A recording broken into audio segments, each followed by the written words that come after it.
Hello friends, welcome to Gurukul classes. जैसा कि आपको पता है कि हम यहाँ पे प्रैक्टिस सेट को सॉल्व कर रहे हैं और आपको पता होगा कि हम यहाँ पे जो भी मार्केट में जितने भी बुक्स हैं उस सारी बुक्स में जितने भी प्रैक्टिस सेट दिए गए हैं उस सारे के सारे प्रैक्टिस सेट को यहाँ पे हम सॉल्व कर रहे हैं एक एक करके, ताकि कोई प्रैक्टिस सेट बचे ही ना किसी भी बुक्स की। तो जब सारे प्रैक्टिस आप कर लेंगे सारे बुक्स की तो डेफिनेटली आपकी तैयारी बहुत अच्छी हो जाएगी और आपके अच्छे नंबर भी एग्जाम में आने वाले हैं। तो चलिए यहाँ पे हम टाइम वेस्ट न करते हुए हम यहाँ पे अपने क्वेश्चन को डिस्कस करना शुरू करते हैं। और जानते रहिएगा हिंदी का ये हमारा सेकेंड पार्ट है। और एक चीज और जानते रहिएगा, जो भी आपको प्रैक्टिस सेट कराए जाते हैं वो प्रैक्टिस सेट आपको पीडीएफ के रूप में डिस्क्रिप्शन में भी दे दिया जाता है। आप जाके वहां पे लिंक पे क्लिक करके उसको डाउनलोड भी कर सकते हैं। तो चलिए हम क्वेश्चन को डिस्कस करना शुरू करते हैं। पहला क्वेश्चन देखिएगा, यहाँ पे देखिएगा आया है यहाँ पे 26 नंबर से। देखिए इस क्वेश्चन हमारा शुरू हुआ है। देखिए इसमें आया है निम्नलिखित में कौन सा कवि छायावादी है। तो अब देखिए ए में आया है, देखिए आया है भूषण, बी में है दिनकर, सी में है निराला और डी में है रहीम। तो जानते रहेगा निराला जी जो है वो छायावादी कवि है। निराला जी देखिए कहाँ है, ऑप्शन नंबर सी। तो इसी नंबर को हम क्लिक कर दें। क्वेश्चन देखिएगा यहाँ पे है 27 नंबर। देखिए 27 नंबर पे है चंद्रकांता किस तरह का उपन्यास है। ऑप्शन ए में है सामाजिक उपन्यास है, या बी में राजनीतिक है, या सी में है जासूसी अयारी की है, या फिर डी में है आंचलिक है। तो जानते रहिएगा चंद्रकांता जो है जासूसी अयारी का उपन्यास है। तो देखिए कहाँ है, ऑप्शन नंबर सी। तो इसी नंबर को हम क्लिक कर दें। क्वेश्चन नंबर देखिएगा 28 नंबर पे देखिए अंधेर नगरी नाटक के रचनाकार हैं कौन है। देखिए ऑप्शन ए में है भारतेंदु हरिश्चंद्र जी, बी में है प्रताप नारायण मिश्र, सी में आया है देखिए बाल मुकुंद गुप्त, डी में है बाल कृष्ण भट्ट। तो जानते रहिएगा अंधेर नगरी के नाटककार हैं भारतेंदु हरिश्चंद्र जी। देखेंगे भारतेंदु हरिश्चंद्र कहाँ है, ऑप्शन नंबर ए। तो नंबर को हम क्लिक करें। नेक्स्ट नंबर देखिए क्वेश्चन आया है यहाँ पे जिसका वर्णन कठिन है के लिए निम्नलिखित में सही शब्द का चयन कीजिए। मतलब यहाँ पे बोला गया है जिसका वर्णन कठिन है उसको आप एक शब्द में क्या कह सकते हैं। तो देखिए ए नंबर पे है अवर्णनीय, बी में है अगम, सी में है अगोचर और डी में है दुष्कर। तो जानते रहिए कि जिसका वर्णन कठिन हो करना या बहुत ही मुश्किल हो कर ही नहीं सकते उसको ही उसी को बोलते हैं अवर्णनीय। तो अवर्णनीय कहाँ आया है, देखिए ऑप्शन नंबर ए। तो नंबर को हम क्लिक कर देंगे। 30 नंबर देखिए क्वेश्चन आया हुआ है मिट्टी का माघो के अर्थ के नीचे 4 पर्याय दिए गए हैं, इनमें से सही का अर्थ कौन सा है। अब जानते रहिए देखिए ए नंबर पे है अल्पज्ञानी, बी में है निपट मूर्ख, सी में आया है अप्रौढ़ और डी में है मिट्टी की मूर्ति। तो जानते रहिए मिट्टी का माघो का जो अर्थ है वो होता है निपट मूर्ख। देखिए कहाँ है, ऑप्शन नंबर बी। तो बी नंबर को हम क्लिक कर देंगे। 31 नंबर देखिएगा 31 नंबर पे देखिए क्वेश्चन आया है एक मछली सारे तालाब को गंदा करती है, इसका तात्पर्य है। मतलब ये जो कहते हैं कि एक मछली सारे तालाब को गंदा कर देती है, इसका मतलब क्या होता है। तो देखिए ऑप्शन में ए आया है तालाब की सफाई नित्य होनी चाहिए, बी में आया है तालाब में मरी मछली न रहने पाए, सी में आया है एक गंदा आदमी सारे समुदाय को बदनाम करता है, और सी में डी में लिखा है तालाब में मछली रखना अवांछनीय है। तो जानते रहिए एक मछली सारे तालाब को गंदा करती है का मतलब होता है एक दुष्ट इंसान, एक बुरा जो इंसान होता है वो सारे समाज को गंदा कर सकता है, पूरे परिवार की इज्जत मिट्टी में मिला सकता है। तो इस सेंस में आएगा। तो देखेंगे ये देखिए कहाँ है, देखिए ऑप्शन नंबर सी पे आया है एक गंदा आदमी सारे समुदाय को बदनाम करता है। तो इसका मतलब ये होगा। तो इसी नंबर को हम क्लिक कर देखिए यहाँ पे हम 31 नंबर तक क्वेश्चन डिस्कस कर चुके हैं। अब देखिए इसके बाद 32, 33, 34 ये भी सारे क्वेश्चन आने हैं, लेकिन चूंकि आपका पेपर जूम करके आपको दिखाया जा रहा है इसलिए आधा क्वेश्चन जो है वो कट रहा है। पहले जितना क्वेश्चन सामने दिख रहे हैं पहले उसको हम डिस्कस कर लेंगे, फिर जो बचा हुआ क्वेश्चन होगा वो नेक्स्ट स्लाइड में आ जाएगा, फिर उसको भी डिस्कस करना हम शुरू कर। क्वेश्चन नंबर देखिएगा 39 नंबर पे देखिए आया है 3 बेर खाती वे 3 बेर खाती है में कौन सा अलंकार है। ऑप्शन ए में है यमक, बी में है श्लेष, सी में है उपमा, डी में है उत्प्रेक्षा। तो जानते रहिए इसमें है यमक अलंकार। यमक कहाँ है, ऑप्शन नंबर ए। तो ए नंबर को हम क्लिक कर देंगे। 40वां नंबर देखिए क्वेश्चन आया है जिस लड़के ने पुस्तक चुराई है उसे पकड़ लाओ, इस वाक्य में लड़के के विषय में कौन सा कथन सही है। ऑप्शन ए में आया है पुल्लिंग एक वचन करता है। अब देखिए पुल्लिंग तो है, ये तो क्लियर है कि लड़का है तो पुल्लिंग है, एक वचन भी है, लेकिन क्या वो उस सेंटेंस वो जो भी वाक्य आया है उसका वो करता है, नहीं करता नहीं। अगर वो लड़का खुद किसी को पकड़ने जाता तब वो करता बनता, तो वो करता तो नहीं है। तो ये नंबर तो कट गया।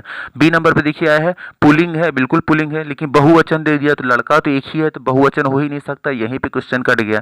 फिर सी नंबर पे देखिएगा पुल्लिंग है, बिल्कुल पुल्लिंग है, लेकिन बहुवचन आया है तो बहुवचन भी नहीं है यहाँ पे, और कर्म तो बहुवचन नहीं, यहीं से क्वेश्चन सी नंबर भी कट गया। और डी नंबर पे देखिए आया है पुल्लिंग है, बिल्कुल लड़का पुल्लिंग है, एक वचन है और कारण है तो कारण भी है यहाँ पे। तो हमारा डी नंबर ऑप्शन यहाँ पे सही हो। देखिए क्वेश्चन आया है 41 नंबर पे निम्नलिखित शब्दों में से कौन सा शब्द तत्सम है। अब देखिए तत्सम हमें ढूंढना, तो पहले तत्सम होता क्या है ये जान लीजिए। देखिएगा वे शब्द जो शब्दकोश में संस्कृत से सीधे लिए गए हों वे तत्सम कहलाते हैं। अब जानते रहिएगा जैसे यहाँ पे देखिए ऑप्शन ए में आया है खत्री, तो खत्री जानते रहिएगा जो खा से जो खा वाले जो शब्द होते हैं वो तद्भव होते हैं, तत्सम नहीं होते हैं, ये तो कट गया। फिर देखिए बी नंबर पर है गेहूं, तो जानते रहिएगा गेहूं जो है वो भी तत्भव है, इसका अगर गोधूम होता तो गोधूम जो होता है वो होता है तत्सम, तो यहाँ पे गोधूम नहीं है, गेहूं है, गेहूं क्या होता है तद्भव होता है, तो ये भी कट गया। फिर देखिए सी नंबर पे है छतरी, तो यहाँ ऑप्शन जो है छतरी ये भी हमारा रॉन्ग हो जाएगा, जानते रहिए सही ऑप्शन हमारा डी है छतरी, तो डी नंबर को हम क्लिक कर देंगे। 42 नंबर पे देखिए क्वेश्चन आया है, जो दूसरों की प्रगति से जले उसे एक शब्द में कह सकते हैं, क्या कह सकते हैं? देखिए ए में है दुष्ट, बी में है प्रगति विरोधी, सी में है ईर्षालु, डी में है निर्दयी। तो जानते हैं जो दूसरों की प्रगति को देख के जले उसी को बोलते हैं ईर्षालु, मतलब जलने वाला, तो सी नंबर को हम क्लिक कर देंगे। 43 नंबर देखिए क्वेश्चन आया है, निम्नलिखित शब्दों में कौन शब्द कमल का पर्याय नहीं है? ऑप्शन ए में है जलज, बी में है पंकज, सी में है वारिद और डी में है सतदल। तो जानते रहेगा यहाँ ऑप्शन नंबर जो सी आया है वारिद, ये जो है आपका कमल का पर्याय नहीं है, तो इसलिए सी नंबर को हम कर देंगे। नेक्स्ट नंबर देखिए 44 नंबर पे क्वेश्चन है, नीचे कृतज्ञ शब्द के 4 संभावित अर्थ दिए गए हैं, इनमें सही अर्थ का चयन कीजिए। देखिए ऑप्शन ए में है जो कृतज्ञ हो, बी में है जो कृतज्ञ न हो, सी में है जो काम बिगाड़े और डी में है जो दूसरों की त्रुटि खोजे। तो जानते रहिएगा कृतज्ञ का जो मतलब होता है वो होता है जो कृतज्ञ न हो, जो दूसरों के एहसान न माने, उसको बोलते हैं हम कृतज्ञ। तो देखें कहाँ है, देखिए ऑप्शन नंबर बी में है जो कृतज्ञ न हो, तो बी नंबर को हम क्लिक कर देंगे। अब देखिए हमारा जो क्वेश्चन है छूट गया था जो जूम की वजह से, अब देखिए वो जो छूटे हुए क्वेश्चन थे वो सब सारे के सारे क्वेश्चन आ चुके हैं। अब देखिए इसको डिस्कस करना हम शुरू करेंगे। तो देखिए 32 नंबर पे देखिए आया है क्वेश्चन, आधुनिक युग की मीरा किसे कहा गया है? देखिए ऑप्शन ए में है सुभद्रा कुमारी चौहान, बी में है महादेवी वर्मा, सी में है मनुबाला घोष और डी में है राजेंद्र बाला घोष। तो जानते रहिएगा आधुनिक युग की मीरा कहा जाता है महादेवी वर्मा को। देखिए कहाँ आया है ऑप्शन नंबर बी, तो बी नंबर को हम क्लिक कर देंगे। नंबर देखिएगा 33 नंबर पे क्वेश्चन है, आधे अधूरे किसका नाटक है? देखिए ए नंबर पे है उपेंद्र नाथ अश्क और देखिए बी नंबर है मोहन राकेश, सी नंबर पे है लक्ष्मी नारायण मिश्र और डी में है सुरेंद्र वर्मा। तो जानते रहिएगा आधे अधूरे नाटक है मोहन राकेश जी का, तो मोहन राकेश का है ऑप्शन नंबर बी, तो बी नंबर को हम क्लिक करें। 34 देखिएगा 34 नंबर पे देखिए क्वेश्चन है, आखिरी कलाम किसकी रचना है? देखिए ए नंबर पे है सूरदास, बी नंबर पे है कबीरदास, सी नंबर पे है कुतुबन और डी में है जायसी। तो जानते रहिएगा आखिरी कलाम रचना है जायसी जी की। जायसी जी देखिए कहाँ है, ऑप्शन नंबर डी, तो डी नंबर को हम क्लिक करें। 35 नंबर पे देखिए क्वेश्चन आया है, सूरदास किस काव्यधारा के कवि हैं? ऑप्शन ए में देखिए आया है राम काव्यधारा, बी में है कृष्ण काव्यधारा, सी में है प्रेम गार्गी काव्यधारा और डी में है ज्ञान मार्गी काव्यधारा। तो जानते रहिएगा सूरदास जी जो है वो है प्रेम मार्गी काव्यधारा के कवि। तो देखिए कहाँ है ऑप्शन, देखिए ऑप्शन नंबर सी आया है प्रेम मार्गी काव्यधारा, सी नंबर को हम क्लिक करें। नंबर देखिएगा 36 नंबर पे क्वेश्चन है, हंस पत्रिका के संपादक कौन है? देखिए ऑप्शन ए में आया है अर्चना वर्मा, बी में है हरि नारायण, सी में है राजेंद्र यादव और डी में है मन्नू भंडारी। तो जानते रहिएगा हंस पत्रिका के संपादक है राजेंद्र यादव। ये देखिए कहाँ है ऑप्शन नंबर सी, तो सी नंबर को हम क्लिक कर देंगे। क्वेश्चन नंबर देखिएगा 37 देखिएगा आया है कि अमृत का पर्यायवाची है। तो देखिए अमृत का पर्यायवाची क्या क्या होता है? तो जान लीजिए अमृत का पर्यायवाची होता है पीयूष हो गया, सुरभोग हो गया, जीवनोदक हो गया, सोम हो गया, अमीय हो गया और सुधा हो गया। ये सब क्या होते हैं? अमृत का पर्यायवाची। अब ऑप्शन में देखते हैं, देखिए ए नंबर पे है सोम, बी नंबर पे है सुधा, सी नंबर पे है वाद और डी में है मधु। तो जानते रहिएगा यहाँ दो ऑप्शन दे दिए गए हैं बाय मिस्टेक। देखिए ऑप्शन नंबर ए जो आया है सोम और ऑप्शन नंबर बी जो है सुधा, ये दोनों ही अमृत के क्या है पर्यायवाची है। तो यहाँ प्रिंटिंग मिस्टेक हो गई है। तो यहाँ पे देखिएगा हमारे दोनों ऑप्शन सही है, ए नंबर भी ऑप्शन सही है और बी नंबर में, लेकिन जानते रहिए एग्जाम में कोई एक ही मिलेगा, ये प्रैक्टिस है। यहाँ पे पब्लिकेशन वालों ने कुछ मिस्टेक किया है, लेकिन क्वेश्चन आपका जब एग्जाम में आएगा तो वहां ऑप्शन एक ही सही रहेगा, इतना जानते रहिएगा। क्वेश्चन नंबर 38 देखिएगा यहाँ पे है 38 नंबर पे देखिए निर्दय का विलोम शब्द है। देखिए ए नंबर पे है कृपालु, बी नंबर पे है सहिष्णु, सी नंबर पे है देखिए है सदय और डी पे है सदाचार। तो जानते रहिएगा निर्दय का जो आपका विलोम होता है वो होता है सदय या दयालु। तो देखिए यहाँ सदय वर्ड आया है ऑप्शन नंबर सी में, तो सी नंबर को क्लिक कर देंगे। क्वेश्चन नंबर देखिएगा यहाँ पे 45 नंबर देखिए क्वेश्चन है, निम्नलिखित में से उपसर्ग रहित शब्द कौन सा है? मतलब हमें यहाँ पे शब्द जो 4 दिए गए हैं, जो शब्द दिए गए हैं 4,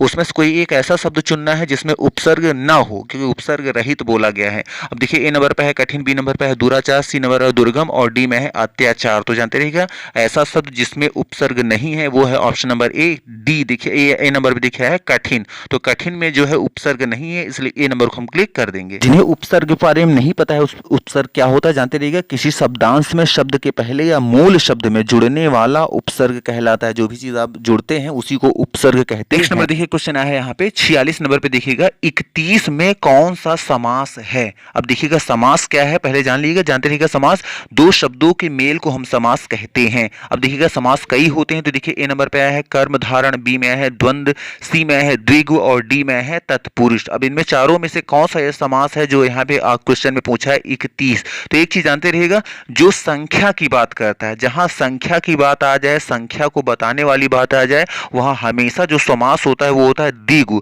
तो द्विगु देखिए कहां आया है, यह है ऑप्शन नंबर देखिए सी में आया है। और देखिए वहां कह रहा था 31, तो 31, 32, 33 ये सब क्या है, संख्याएं हैं। तो जो संख्या को बताता है उसी बोलते हैं द्विगु। तो द्विगु देखिए ऑप्शन नंबर सी, तो सी नंबर को हम क्लिक कर देंगे। 47 नंबर देखिए क्वेश्चन है 47 नंबर पे, जिसको नीचे लिखा गया है के लिए निम्नलिखित में से कौन सा सही शब्द है। पहले क्वेश्चन को समझ लीजिए, जिसको नीचे लिखा गया है का मतलब जैसे समझिएगा, जैसे कोई क्वेश्चन आप लिखना शुरू करते हैं, सबसे पहले हेडिंग डालते हैं और हेडिंग के बाद फिर उसके नीचे लिखना शुरू करते हैं। तो वो जो नीचे लिखते हैं उस नीचे लिखने को एक शब्द में हम क्या कह सकते हैं। तो देखिए ए नंबर पे आया है अनुकरणीय, बी नंबर पे है उद्धरणीय और सी नंबर पे देखिए अंक लिखित और डी पे है अधोलिखित। तो जानते रहिएगा जो नीचे लिखने का जो काम होता है, जो नीचे लिखे आता है उसको आप बोलते हैं अधोलिखित। तो अधोलिखित कहाँ आया है, ऑप्शन नंबर डी। तो डी नंबर को हम क्लिक कर देंगे। 48 नंबर पे देखिए क्वेश्चन है 48 नंबर पे देखिएगा, महोदय का संधि विक्षेप तो क्या होगा। देखिए ए नंबर पे है महाधन ओदय, बी नंबर पे है महोधन ओदय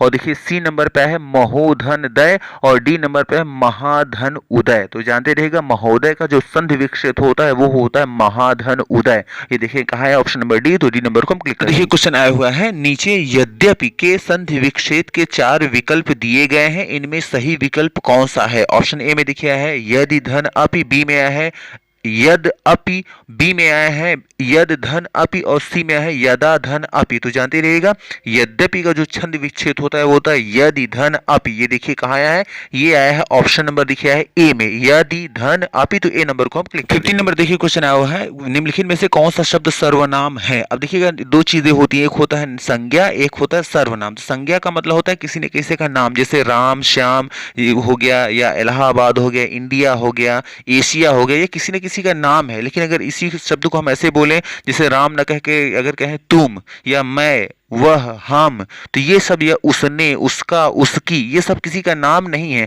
तो किसी को बुलाने के लिए जब हम उसका, उसकी, मैं, तुम ये शब्द यूज करते हैं तो यही जो होता है इसी को कहते हैं सर्वनाम। तो आइए ऑप्शन में देखते हैं। देखिए ए नंबर पे है गंगा, बी नंबर पे है इलाहाबाद, सी में है त्रिवेणी और डी में है उसने। तो जानते रहिए क्या डी नंबर जो ऑप्शन है उसने, उसने जो है ये हमारा सर्वनाम है, इसलिए डी नंबर को हम क्लिक कर देंगे। तो मे भी आपको आइडिया लग गया होगा कि कैसे आपके क्वेश्चन बन रहे हैं हिंदी के पेपर में। एक चीज जानते रहिएगा, जैसे हम यहाँ प्रैक्टिस सेट देखिए हम सॉल्व कर रहे हैं और इसमें हम देख रहे हैं कि बीच बीच में कुछ ना कुछ मिस्टेक भी मिलती जा रही है। तो जानते रहिएगा आपके पास जो भी प्रैक्टिस सेट हो उसको अगर आप पढ़ रहे हैं तो ये श्योर भी हो रहे हैं कि वो क्या एक्चुअल में सही है या नहीं। क्योंकि अगर आपने रॉन्ग अगर याद कर लिया और रॉन्ग जाके वहां ऑप्शन आ गया और रॉन्ग ही आप करके चले आएंगे तो आपका नंबर कट जाना है, मिलना नहीं है। इसलिए थोड़ा सा अलर्ट होकर प्रैक्टिस पढ़िएगा। तो चलिए यहाँ पे देखिए हमारे यहाँ पे ये प्रैक्टिस सेशन जो हमारा हिंदी का पार्ट 2 था वो भी यहाँ पे कंप्लीट हो रहा है। तो मे भी अगर सारी चीजें आपको क्लियर हो रही हो, समझ में आ रही है, तो प्लीज वीडियो को लाइक करना और चैनल को सब्सक्राइब करना तो बिल्कुल भी ना भूलें।